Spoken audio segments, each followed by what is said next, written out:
Hello guys, welcome back to my channel. I'm Shanli Zhao. 大家好，我叫赵善丽。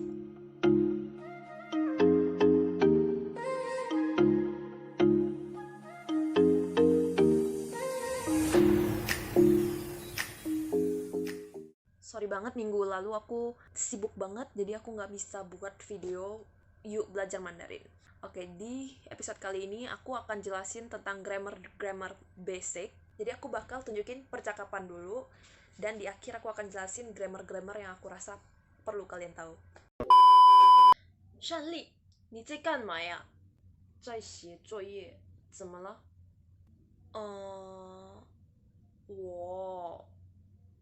其实我……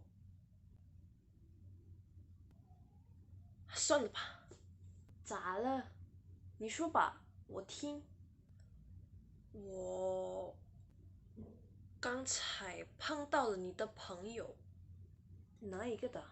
就是我们上次在商场碰到的。啊，林允飞吗？啊，对。然后呢？其实我觉得他挺帅，我对他感兴趣。哎呦，别提了，为啥？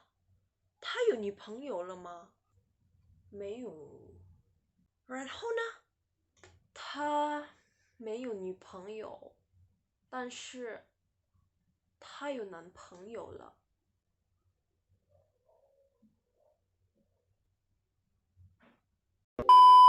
Oke, aku akan jelasin 6 kosakata dari percakapan tadi, yaitu ada ma, pa, ne, zai, de, dui shema kan xing qu.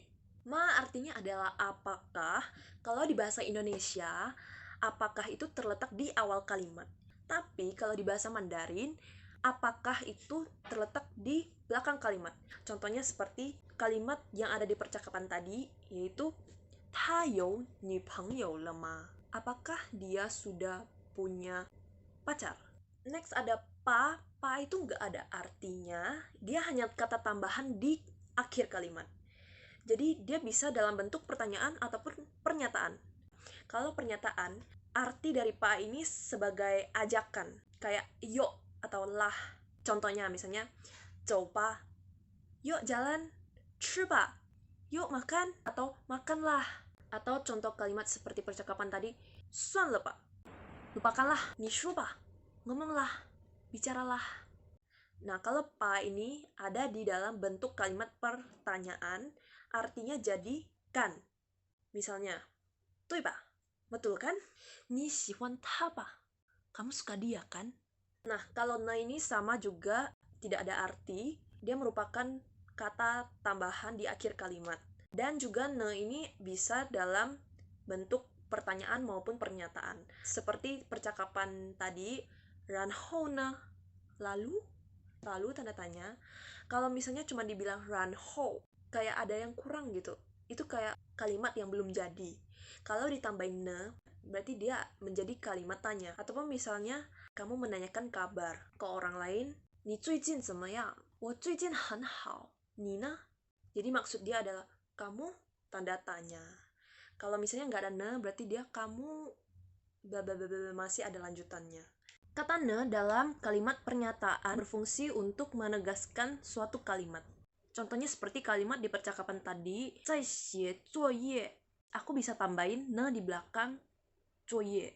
Jadi zai xie zuoye ne, arti bahasa Indonesianya sebenarnya sama. Tapi kalau ada tambahan ne ini, itu lebih kayak menguatkan kalimat itu loh, lebih menegaskan kalau dia lagi kerjain PR. Next ada cai. Cai artinya di, beda seperti grammarnya Indonesia. Kalau Indonesia itu kan SPOK, keterangan di terakhir.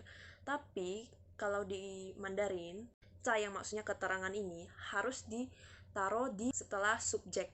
Seperti percakapan tadi, 我们上次在商场碰到的. Jadi formnya adalah subjek, keterangan, predikat, objek. Keterangan waktu bisa ditaruh di sebelum subjek ataupun setelah subjek. Tapi Kalau keterangan tempat harus setelah subjek. Aku lupa bilang kalau cai bisa diartikan sebagai sedang atau lagi, yang berasal dari kata zheng zai. Misalnya di kalimat percakapan tadi, Shanli, ni zai gan ma ya? Shanli, kamu lagi ngapain? Te artinya tidak ada arti pasti dalam bahasa Indonesia, tapi fungsinya adalah untuk menyatakan kepunyaan. Misalnya, mamaku, wote mama, papaku, wote papa. Dan juga seperti percakapan tadi, ni te pengyo, temanmu. Te juga bisa diartikan sebagai yang. Contohnya, dia punya kucing yang lucu. Ta you keai de mau. Kucing dan lucunya ini harus diterbalikkan. Lucunya harus di depan, kucingnya harus di belakang. Mungkin ada dari kalian yang bingung kenapa di percakapan tadi ada te terletak di akhir kalimat. Seperti tadi naik ke te. Jadi sebenarnya setelah te ini masih ada kata sambungannya, yaitu pengyo. Maksudnya itu naik ke te pengyo, teman yang mana. Tapi pengyo-nya bisa dibuang, jadi cuma sampai te. Nah, ini yang seru. Tui shema shema shema kan xing qu. Ini adalah grammar. Jadi ini sudah pasti seperti begini bentuknya, tidak bisa diubah. Tui artinya selain betul, artinya adalah terhadap. Atau juga seperti di kalimat ini adalah artinya dengan. Tertarik dengan siapa atau tertarik dengan apa, bisa buat benda ataupun orang.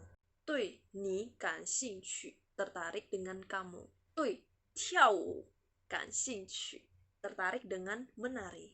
Misalnya kalian hobi baca buku, tui kan shu kan xing qu. Kalau kalian mau bilang tidak tertarik, bisa ditambahin pu di depan kan xing qu. Tui kan shu pu kan xing qu.